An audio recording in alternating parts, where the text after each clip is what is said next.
Now, if you've lived in San Francisco any time in the last decade, you've probably noticed that it's a total shithole. Well, sucks to be you, because they actually can clean it when they want to, but only for people who actually matter. You know, like Chinese dictators.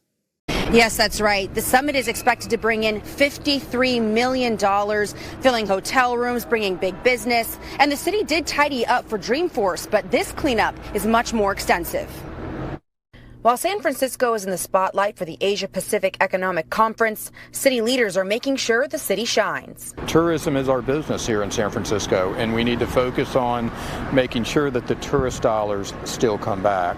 Caltrans repaving major roadways like the Harrison Street off-ramp from the I-80.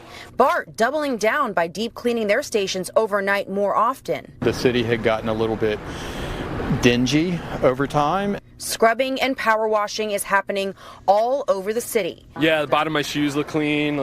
It's noticeable how clear the streets look and how few homeless encampments there are on major thoroughfares. Having been a longtime resident in the Bay Area, you just naturally start to wonder of houseless folks being displaced. Public Works is installing decorative crosswalks in North Beach and Chinatown, and the Webster Street pedestrian bridge in Japantown was recently repainted. The Yerba Buena Gardens at the Moscone Center are decked out with new colorful landscaping and murals, paid for by the Clean California grant, just in time for the 20,000 high-profile CEOs and heads of state coming into town next week. Some people say this should be how it's always done. What about the people who are here year-round, and local, hardworking, working-class Bay Area folks? Others welcome the cleanup. Anything that brings in a positive look on the city of San Francisco is great. We will continue to do everything we can to maintain cleanliness in our streets.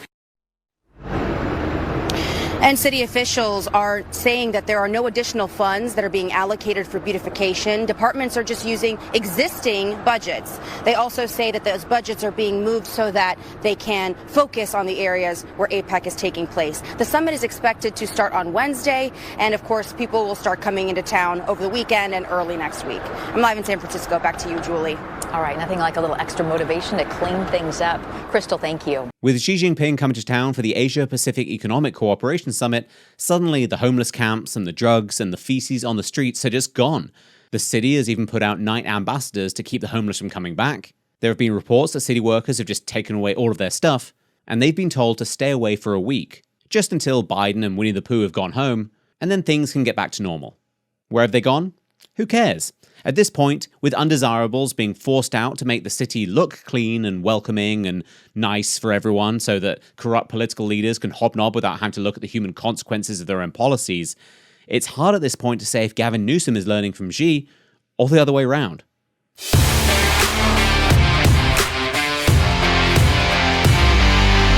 Should Hamas stay in power? It's actually Are you done yet? It's actually a critical question. Are you done yet? It's a critical question. Are you done yet? No, it's the question. Are you done yet? Should they stay in power? Are you done yet? This country says they're a terror group. Do you agree? And should they stay in power? Listen, I do not approve, support, or welcome Hamas. Are they a terror? Are they a terror group? Everybody knows what they are. Are they a terror group? Look, Piers. Can you say it? Piers, can we have a discussion? Can you say it? Can we have a discussion? Can you call them a terror Piers, group? Jeremy? Can we have a discussion? Can you call them a terror Piers, group? Is it possible to have a rational discussion Are you with prepared to call Hamas a terror group? Is it possible to have a rational discussion with you? Is it possible? Come on, answer that question. You can't, can you? You answer it. No, it's my show. You answer my question. Well, are Hamas a terror group? Listen, can I... Are they a terror group? Piers, can I speak? Answer the question. Can I speak? Are they a terror group? Hi everyone, not my usual studio.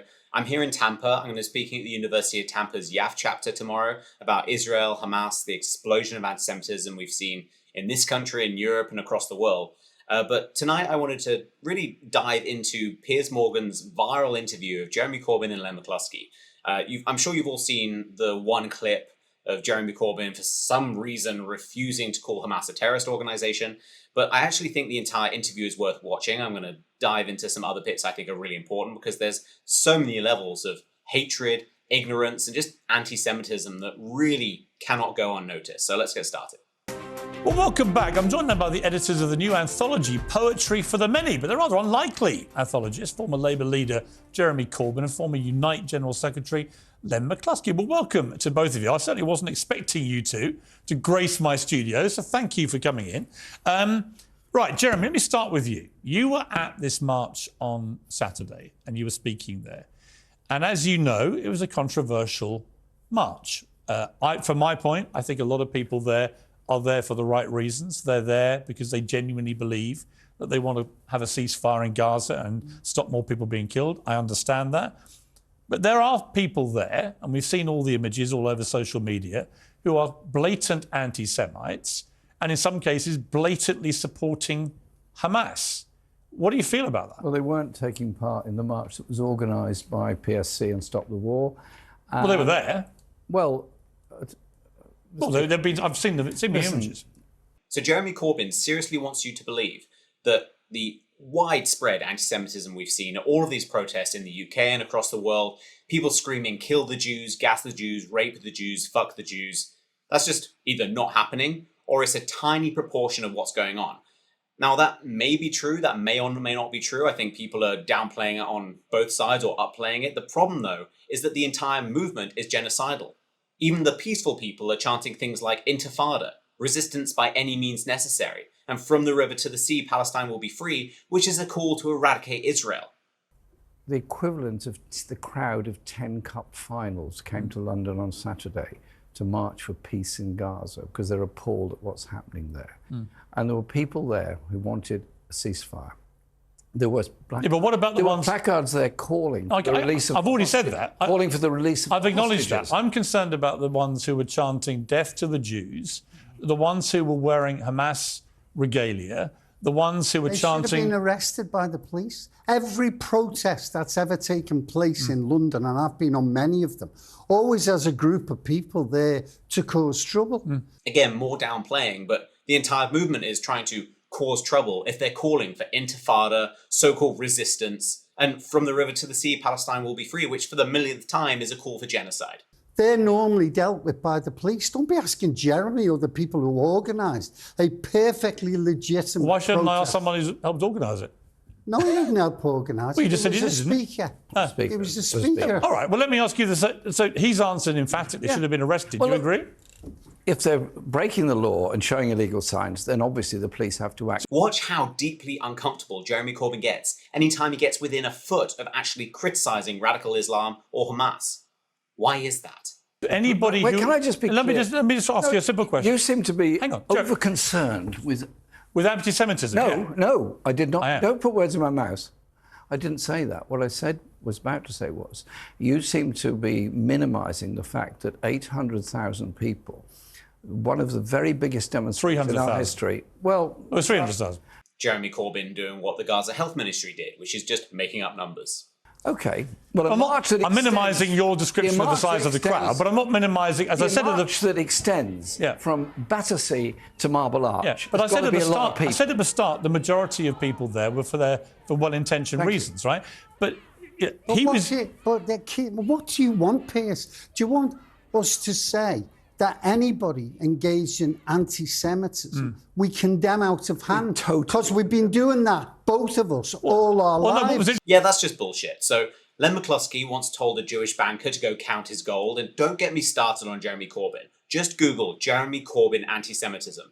There was an explosion of anti-Semitism in the Labour Party under his watch because of the people he associated with and brought in. They're just lying. Interesting, Len, was that you were emphatic that you said they should all be arrested. Do you, Jeremy, think they should all be arrested? If people have broken the law and the police feel there's a case for it, then of course they can do that, and they did do that in some cases. But I want you to understand the size of this demonstration, the peaceful nature of it, a very large number of Jewish people in the Jewish bloc also carrying placards calling for the release of hostages. Notice that the only Jews that Jeremy Corbyn will ever bring up in any kind of positive fashion, or at all, are the ones that agree with him politically. Useful Jews. This was a cry of all kinds of people, Jewish, Muslim, Hindu, Buddhist, Christian, no question. Everything, calling for an urgent ceasefire. I think the question you should be asking is, why hasn't our government listened to what ordinary people are saying? And more of the silent majority bullshit. 300,000 people is not the majority of the country. But Jeremy Corbyn wants to present the pro-Palestinian, anti-Israel, pro-terror position as the majority position. Because they don't agree that there should be a ceasefire. And there are, I think, very arguable points about that, which we're going to come to. The previous guest says you haven't condemned what Hamas did on October the 7th. Have you? Of course I have, on every speech. And do you unreservedly condemn it? At every speech I've made, I've utterly condemned the killing of October the 7th. And it was a taking of innocent life. It was totally wrong under any circumstances. Is this what he said? You don't bring back the tragedy of those 1,400 deaths by killing 10,000 people in Gaza. Okay, this is perhaps one of the most important parts of this entire interview. What Jeremy Corbyn is doing here is, frankly, evil. He's making this a simple math equation. He's ignoring every single part of the important context, like, where were these civilians? What are either side doing to protect these civilians? Were these civilians being used as human shields or not? He doesn't care about any of those details. He reduces it to just a simple math equation. 1,400 on one side and 10,000 plus on the other. Now, setting aside the fact that 10,000 is just a number that the Gaza Health Ministry has given us, so we don't know how true it is. I'm sure thousands of Palestinians have been killed, and many of them children.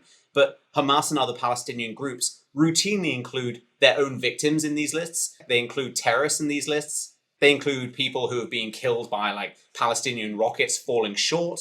They include bomb makers. They include people who have carried bombs. So these numbers just aren't reliable. Jeremy Corbyn doesn't care, though, because all he wants to do is present this, again, as a math equation. The bad side is the one that has the fewer deaths. So Israel only has 1,400 deaths, but Gaza has 10,000. Therefore, Israel is bad, Gaza is good. That's all he wants to push. You have to have a process that leads to a ceasefire that hopefully... How do you get... Do you think Hamas should stay in charge of the Palestinians in Gaza? It's not for us to decide who's in charge. What's your opinion? Wait a minute. I'll tell you how to get rid of Hamas dead easy. Go on. Get the Israeli government to comply with international law, withdraw from the occupied territories, dismantle illegal settlements, and build a viable Palestine, which is the United Nations position, it's the British government's position, it's the American position. Why would that stop Hamas behaving like terrorists? Well, because there would not be a need for Hamas. Okay, this is just historical ignorance. In the year 2000, every single thing that he's saying was offered to the Palestinians, again, because it's been offered over and over and over again, and Yasser Arafat turned it down. He turned down the Gaza Strip, he turned down 97% of the West Bank, he turned down reparations, and instead, he chose terrorism. Hamas doesn't want a two-state solution. Most Palestinians don't want a two-state solution. So it's all very well saying, oh, we should just have a two-state solution. When one side wants to kill everyone else on the other side, a two-state solution is not on the table. But what justifies what they did on October the 7th? Nothing justifies it. It was disgraceful. They're a bunch of medieval barbarians. It was disgraceful. Yeah, but these are the people who control Gaza. How can you argue for a two-state solution when one side openly doesn't want a two-state solution and will do everything they can to do one thing, and that's kill all Jews? They're not going to listen to any reason. It's interesting. Their charter is a nihilistic view of Israel and getting rid of them. It's interesting that you always have on the screens, like many other media, the war between Israel and Hamas. It's not a war between Israel and Hamas. It is. It's between Israel and the Palestinian people. No, but it's not, though. Okay, one, in this case, that's just not true. But two, what he's trying to do here is broaden and dilute the entire situation so you forget about, the 1,400 dead Jewish people or the raped women, the raped children, adults with their eyes gouged out, children with their limbs cut off, because this is a war between Israel and Palestinians are the only victims in this equation.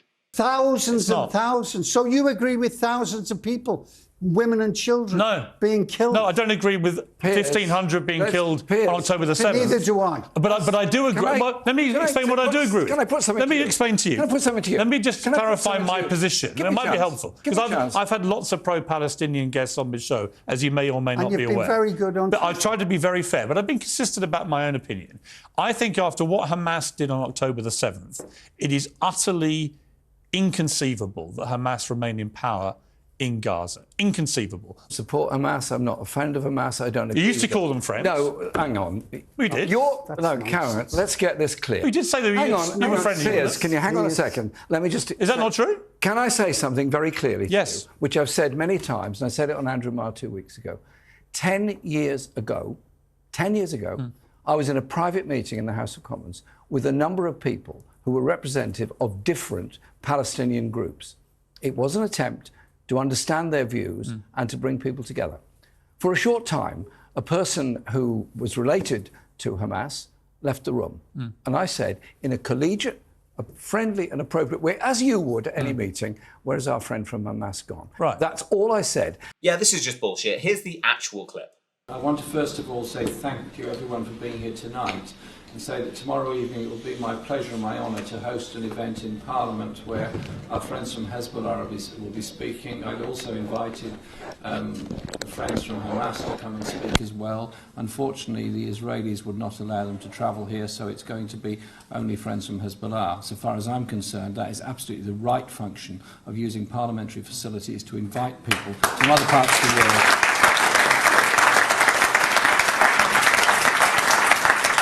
So that we can promote that peace, that understanding and that dialogue. And the idea that an organisation that is dedicated towards the good of the Palestinian people and bringing about long-term peace and social justice and political justice in the whole region should be labelled as a terrorist organisation by the British government is really a big, big historical mistake. And I would invite the government to reconsider its position on this matter and start talking directly to Hamas and Hezbollah.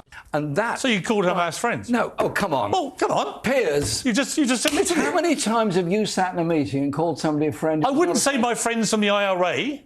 I wouldn't say my friend from ISIS. I wouldn't say my friend from Al Qaeda. Look, you said my friend from Hamas. No, you might have changed, Jeremy. You might have changed your mind. No, Piers. Which you're perfectly entitled to do. Piers. And my understanding is you do now regret what you said. You are obsessed with tittle-tattle of politics. Now, whether it's Jeremy Corbyn, Alexandria Ocasio-Cortez, Ilhan Omar, Rashida Tlaib, they're all the same.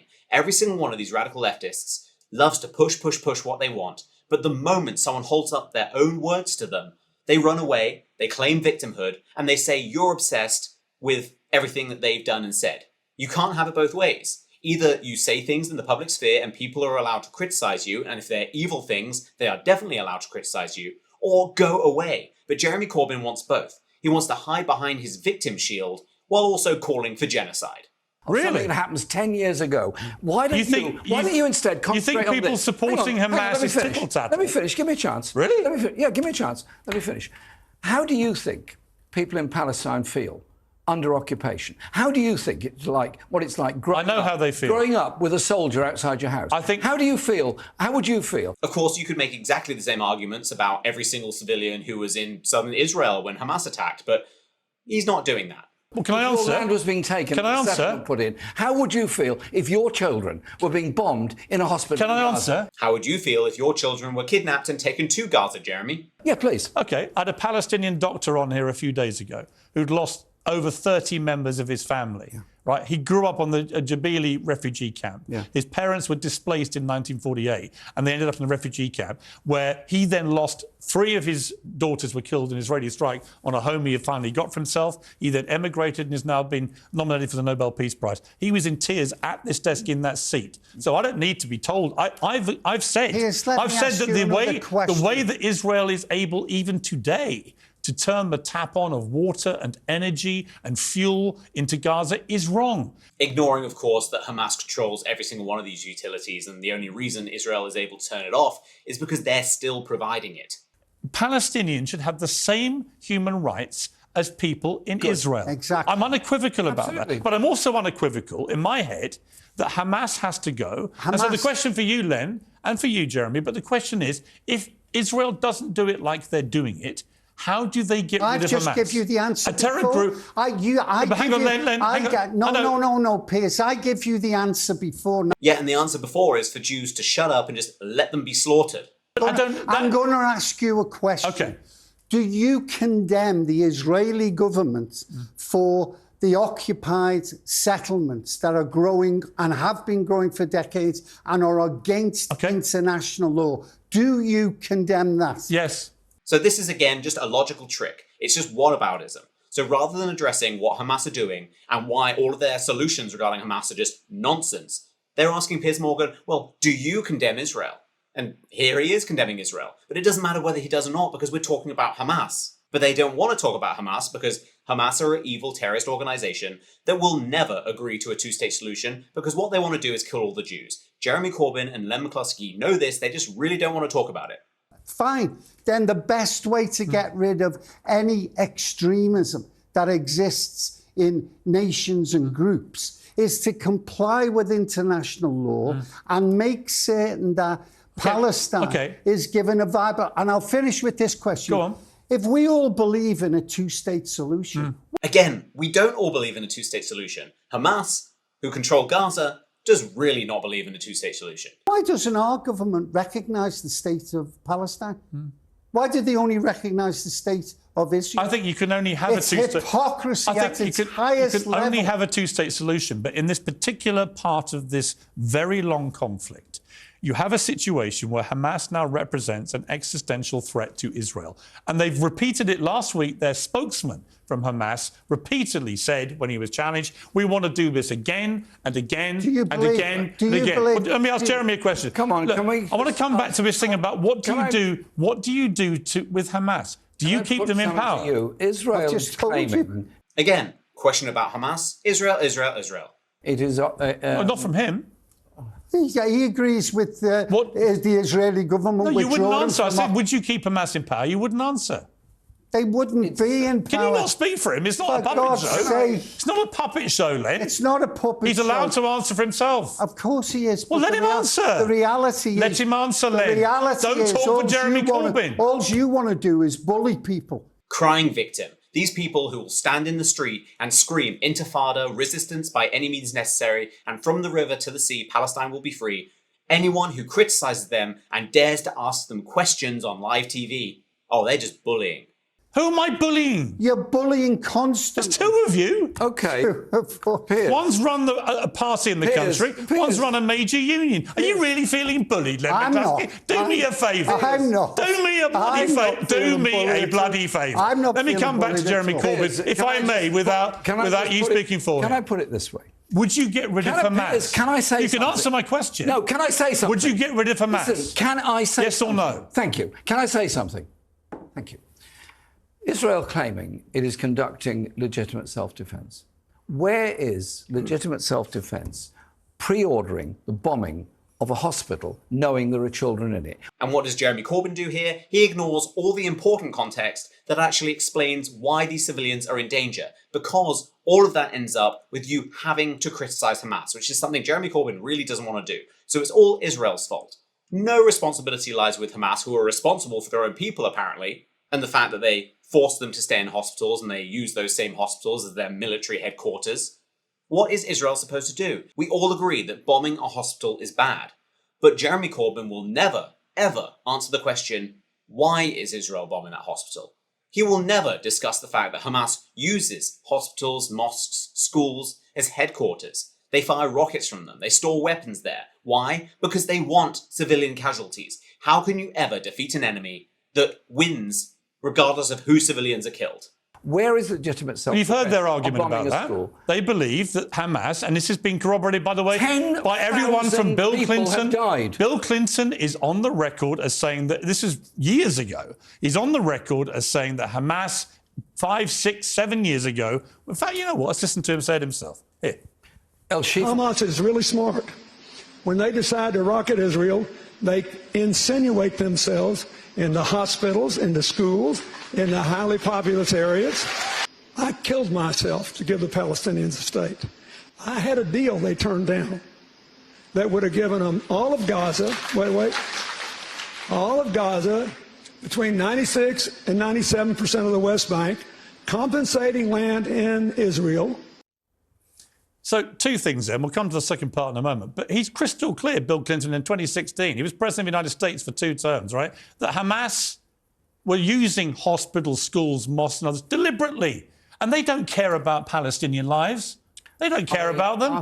They knew when they did what they did on October the 7th, there was going to be a massive reaction by Israel. They knew thousands of innocent Palestinians would die. They don't care about their people. So my question for you, Jeremy, which you haven't answered, Jeremy, there are and I want you to answer. Dead already. I know. Again, talking about 10,000 dead, Piers Morgan isn't even disputing this number. How many more are there going to be before this is over? How many more wholly innocent Palestinian children are going to be killed because of Israeli military policy? Answer my question. How many more Jews have to be killed by Hamas until you start to care, Jeremy? Answer my question. A ceasefire means a ceasefire. They are not both sides. Right. So Jeremy Corbyn is lecturing us as if we don't speak English, but he's ignoring the fact that one side, Hamas, does not want a ceasefire. They have promised to keep attacking over and over and over again because they want to kill all the Jews. So what's the point in just yelling ceasefire when it's utterly meaningless? Would you have said ceasefire, as this is the Israeli argument back at you, would you have said ceasefire to the Allied forces in World War II against the Nazis? Jeremy Corbyn would have been on the Nazis' side. They went after cities like Dresden and killed tens of thousands of people in one night. Would you have said ceasefire, or would you have said you keep going until you finish and defeat the enemy? That's their argument, that they're at war with a group that wants to remove Israel completely and kill every Jew they can get their hands on. Now, I've asked you repeatedly, Without I want you to wishing to rehearse everything in the Second World War, I think military targets should be industrial and military targets. Right, but not for Hamas, who only target civilian areas. A lot of German homes and hospitals. As you know, a lot of German civilians died in the process of taking on the Nazis. So my question again, and just answer this question: would you keep Hamas in power? It's not up to you. What's your opinion? No, hang on a minute. You're expressing plenty of other opinions, aren't you? Piers, can you calm down a minute? Can I ask you a question? You know, I'm sorry. Calm down a minute. If you think Hamas should stay in power, say so. Can I ask you a question? Well, I wanted to answer the question. Can I ask you? No, he can answer it. Can I ask you a question? It's not a puppet show, Len. Can I ask you? Why won't you say Hamas should go? You are a very strange form of interviewing. It's the least strange form of interviewing. He's asking the same question over and over again. It's just Jeremy Corbyn doesn't want to answer it. Am I? Well, you interrupt, shout, and abuse your guest. Well, you refuse to answer my question, and he keeps trying to answer it for you. No, I'm going to ask you a question. No, I'm not going to ask me a question, Len.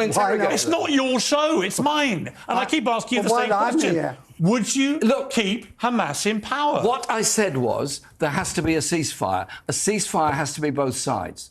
That ceasefire will then hopefully develop into a longer-term peace. What, you think Israel can do... Hang on a minute. You think Israel can do peace with Hamas? Israel has been talking to Hamas for 20 years. You think they can do peace with them after October the 7th? They've been listen, October the 7th was abominable and appalling. That we're agreed. And you think Israel can do peace with people that did that? I managed to get two sentences in between... Because you won't answer my question. Look... If you want to have a discussion, fine. Answer my question. If you want to just shout at me, that's your prerogative, your TV, your show. Should Hamas stay in power? Listen, what I said was a ceasefire means a ceasefire. It means both sides have to cease fire. Yeah. It means you then... No, you said that. Should Hamas stay in power? It's actually you done yet? It's actually a critical question. Are you done yet? It's a critical question. Are you done yet? No, it's the question. Are you done yet? Should they stay in power? Are you done yet? This country says they're a terror group. Do you agree? And should they stay in power? Listen, I do not approve, support, or welcome Hamas. Are they a terror group? Everybody knows what they are. Are they a terror group? Look, Piers, can you say it? Piers, can we have a discussion? Can you say it? Can we have a discussion? Can you call them a terror group? Jeremy? Can we have a discussion? Can you call them a terror group? Is it possible to have a rational discussion? Are you prepared to call Hamas a terror group? Is it possible to have a rational discussion with you? Is it possible? Come on, answer that question. You can't, can you? You answer it. No, it's my show. You answer my question. Well, are Hamas a terror group? Listen, can I... Are they a terror group? Piers, can I speak? Answer the question. Can I speak? Are they a terror group? Piers. No, Len, no. If you let me speak... Are they a terror group? If you'll let me speak, I'll say something. Go on, then. A ceasefire means both sides... You said that. Are they a terror group? Listen, I said that because are they a terror group? Part of the process. Are they a terror group? Can we go... Why can't you say it? Piers, can we go through what ought to be happening? Just answer my question. Why do you think are Hamas a terror group in the world are calling for a ceasefire? Are Hamas a terror group? Come on, answer that. Give it to me. No, it's not your show. You've got so many opinions. Why should I answer yours when you won't answer mine? This is the same Vivek Ramaswamy bullshit of just deflecting. You don't want to talk about one thing, so you put it all on the other person. Jeremy Corbyn is refusing to answer whether Hamas is a terrorist group. So instead, he's trying to flip it on Piers Morgan and force him to answer a question, when Piers Morgan has already answered a bunch of his questions. It's bullshit. Why do you give out your opinions all day and every day? Are Hamas, and you don't like it when somebody pushes it back on you? Are Hamas a terror group? Yes or no? You won't like it when somebody pushes back on you. What I've said is... I've asked you two questions. Should Hamas stay in power and are they a terror group? You're refusing to answer either of them. That is very telling. And you wonder... It's not very telling and you wonder why people think you had a problem with Jewish people. At all. Right? What is very telling is your inability to keep quiet for 30 seconds to allow anybody to answer a question. On my show, I ask people questions. You shout at people. Normally, they answer them. Honestly, Jeremy Corbyn is just unhinged at this point. You shout at people. No, only when they won't answer the question. No, you shout at people all the time. You've deliberately not answered my question. Piers, I've explained to you how to get rid of Hamas. Yeah, don't you remember that little tidbit of wisdom? Basically, the Jews should just let themselves be slaughtered, and then Hamas won't need to exist anymore. Are they a terror group, Len? Of course. Thank you. Why can't you say that? Hang on. You've answered it. Should they stay in power, Len? But do you... Should they stay in power? No, they won't be in power. No, do you believe they should? They won't be in... But do you believe they should? They won't be in power. Do you believe they should? They won't... I don't believe... OK, so you've answered my questions. I believe... It's not that difficult to say Hamas should go and they're a terror group. Why can't you, Jeremy Corbyn, answer the questions? Ask something about the behaviour of the Israeli army and the Israeli government. Why can't you say that? Piers Morgan has already condemned a lot of Israel's actions. He's been openly critical about a lot of things Israel are doing. Jeremy Corbyn has not been critical once of Hamas in this entire interview. Kind of important. Why can't you have a discussion about how a ceasefire would come about? Why can't you have a discussion about a process for the future? Because you know why, Jeremy? Which brings about a peace for everybody in the region. When I repeatedly... And it does not mean that the people of Gaza all support Hamas. When I repeatedly ask you, are Hamas a terror organisation and should they stay in power? And you are simply incapable of saying that they're a terror group and they shouldn't stay in power. People will draw their own conclusions. They'll draw their own conclusions. How do you stop? Anyway, let me conclude with this. You've done a book on poetry. Which we gave you a copy of. Poetry for the Many. I appreciate it. Thank you very much. Wonderful poetry from wonderful people, encouraging the working classes to embrace and enjoy culture, poetry and music for the many. I love poetry. We can agree on that. Good.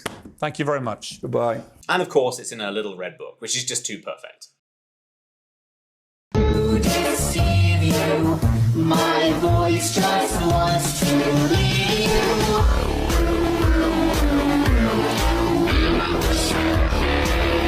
Just when you thought things can't possibly get worse, Osama bin Laden's letter to America has gone viral on TikTok. This morning I read Letter to America, which is Osama bin Laden's letter to America explaining why he attacked Americans. And I am ashamed to say that I not only have never read this letter, but I didn't even know this letter existed. It's wild, and everyone should read it. If you haven't read it yet, read it.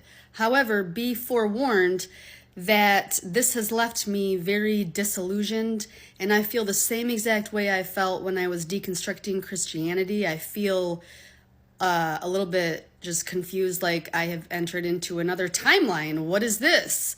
And yeah, so go read it. So I just read A Letter to America, and I will never look at life the same. I will never look at this country the same. Please read it, and if you have read it, let me know if you are also going through an existential crisis in this very moment, because in the last 20 minutes, my entire viewpoint on the entire life I have believed and I have lived has changed. Please read that entire letter. I need everyone to stop what they're doing right now and go read. It's literally 2 pages. Go read A Letter to America. And please come back here and just let me know what you think, because I feel like I'm going through like an existential crisis right now, and a lot of people are. So I just need someone else to be feeling this too. I need you to stop what you're doing and go read A Letter to America. It is literally the craziest thing I've read in a while. And while I can't say that I'm that surprised, I am pretty shocked. So go read it and tell me what you think, because I really also need to talk to other people about this. And actually, before you even read the letter, I did want to mention, in reading the letter, I could only think of this tweet that I saw the other day. Under settler colonialism, any kind of resistance is branded as terrorist because the only acceptable violence is violence by the occupier. So this is fucking insane. I just read Osama bin Laden's letter to America, which I will be going through right here, but it's actually so mind-fucking to me that terrorism has been sold as this idea to the American people, and honestly just so many Western inhabitants within certain nations, that this group of people, this random group of people, just suddenly wakes up one day and just fucking hates you, just wants you dead, wants you gone, and this is all because they believe that they're better than us. Like, that is the root of terrorism. It doesn't make sense. They just hate your fucking nation. But reading this letter, it becomes apparent to me that the actions of 9/11 and those acts committed against the USA and its people were all just the buildup of our government failing other nations. My voice just wants to leave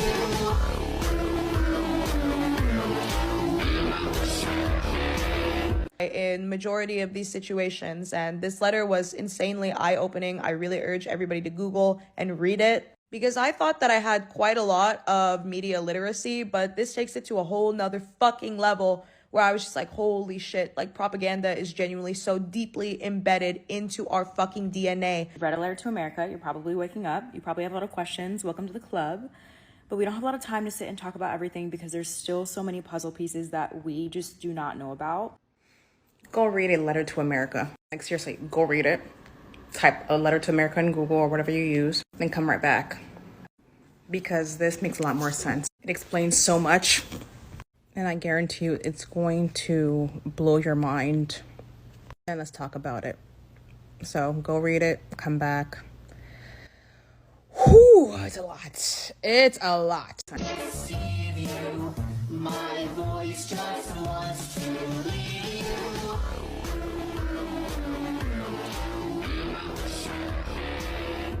Life does not. Oh my God. Oh my God. Hey. Are you even paying attention to me right now? I read Osama bin Laden's letter to America. The way this letter is going viral right now is giving me the greatest sense of relief. If you're Muslim and you've lived in the US since 9/11, you know more truth than the typical citizen. Now it's all coming to light because of Palestine. Hey. Are you even paying attention to me right now? Because woke culture has become so powerful, we're now at the point where American citizens will read the letter written by the guy who's behind the 9/11 attacks, where 2,996 Americans died in the most horrific way. They'll actually be on his side because he says in one letter things like, "Your law is the law of the rich and wealthy people who hold sway in their political parties and fund their election campaigns with their gifts." And the kind of foreign policy nonsense they all love, like, "Your forces occupy our countries, you spread your military bases throughout them, you corrupt our lands, and you besiege our sanctities." And as Charles C. Cook pointed out for the National Review, the next line kind of makes it all make sense. "To protect the security of the Jews and to ensure the continuity of your pillage of our treasures." But just like their blind support for Hamas and other pro-Palestinian groups, what about the fact that Osama bin Laden's ideology is openly flying in the face of all the stuff they apparently believe? Here's another part of his letter.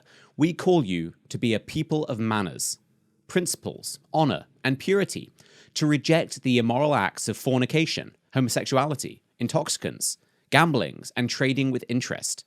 Now, trading with interest they might be on board with, but the radical left love fornication and homosexuality and intoxicants, maybe even a bit of gambling. And what about the fact that the letter openly calls for Sharia law? "You are the nation who, rather than ruling by the Sharia of Allah in its constitution and laws, choose to invent your own laws as you will and desire.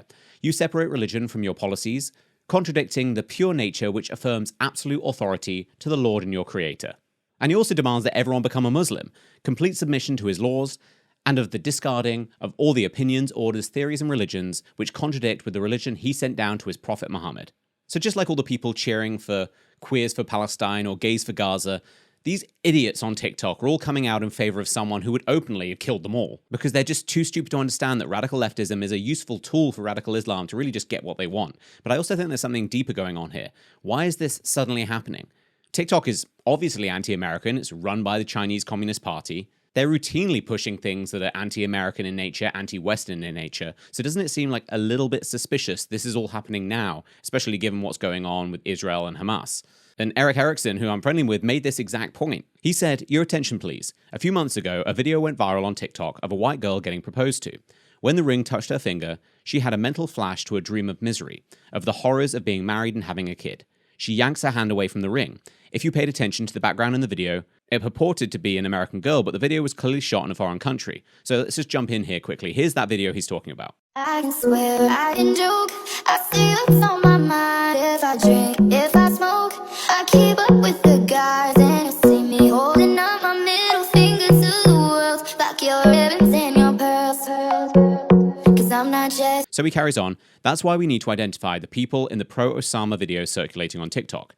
Are these actually Americans, or is this more organized disinformation? Are some of them foreign actors or actors generally who are trying to then stir something up with actual TikTok users? I suspect many are really American progressives, but which ones came first? The flood of sudden discovery of Osama's letter, which was published in newspapers in 2011, does not seem organic. I mean, 100%, but it also doesn't really matter. If it's a foreign psyop with China behind it, or if it is just really stupid progressives here in the United States, the result is the same. The West is under attack. American values are under attack. Basic truths are under attack. And this really only goes in one direction if we don't wake up to these facts. Can't help but notice that your views reflect mine, I would say pretty much. I'm an American. I was horrified by what happened on October 7th. I also think it was pretty strange. I don't really understand how it happened, but innocents died, and that's awful. And I hated watching that. And I feel so sorry for the Israelis who were killed. However... So I had the bad luck of being traveling when all the Ben Shapiro, Candace Owens stuff really blew up online. And so I was catching up with it last night. And a lot of people have been asking me, like, what are my thoughts? My thoughts on this, like, pretty open. Just head over to my Twitter account and you can see what I think about, you know, the general accusations of anti-Semitism going on, the levels of ignorance when people, you know, pontificating about the issue. But I think there's something I actually want to talk about, which in some ways is more important. That's Tucker Carlson's role in all of this. So Candace Owens went on to Tucker's show, and there were some moments which were entertaining, like comparing Candace Owens to Galileo, I think was, you know, chef's kiss. But I think also Tucker Carlson is really the face of a lot of the problems we see in the commentary world, which is that a lot of people who are just tiptoeing between mainstream and ideologically consistent and actually principled, and then the people who are on the kind of conspiratorial winking at the crazy side. Tucker Carlson is the ultimate master of walking this line. And so an example of this is when he's talking all about really the donors who are pulling out of places like Harvard because of the pro-Hamas nonsense we're seeing there. And he conflates this with what he calls white genocide with racist policies in colleges. So here's the first clip, and then I'll talk about it a little bit. Can't help but notice that your views reflect mine, I would say pretty much. I'm an American. I was horrified by what happened on October 7th. I also think it was pretty strange. I don't really understand how it happened, but innocents died, and that's awful. And I hated watching that. And I feel so sorry for the Israelis who were killed. However, there's an emotional response that is disproportionate, I think, on the part of some commentators. I mean, our country's being invaded right now by millions of young men whose identities we don't know, who probably don't even like America, and they're now living here. Over 100,000 Americans die every year of fentanyl. I've known a couple. Those are real tragedies. I've never seen anything like the emotion from any commentator around those tragedies as I'm watching about a foreign tragedy. I think that's odd. So this one clip is a really good example of the problem with Tucker Carlson. He is a master of conspiracy theories. In this case, with a massive handful of anti-Semitism thrown in, but all wrapped up in his signature cluelessness. His entire shtick is to take a conspiracy theory, like the idea that Israel was behind the attacks on October 7th, or that Israel just let them happen or something, but he phrases it as a question. It's strange, he says. He doesn't say specifically what's strange, because that would give the game away, but we all know what he means. And he'll use whataboutism to compare the emotional reaction to the deadliest day for Jews since the Holocaust, and the supposed non-reaction to the border crisis and the fentanyl crisis, and then use this as proof of hypocrisy or a lack of loyalty or manipulation. Again, he won't come out and say these things. He'll say just enough. And of course, it's all nonsense. 1. Show me a conservative commentator who doesn't care about Jews being slaughtered and the open border and fentanyl. Again, there's a reason he isn't naming names and is just using vague collective terms.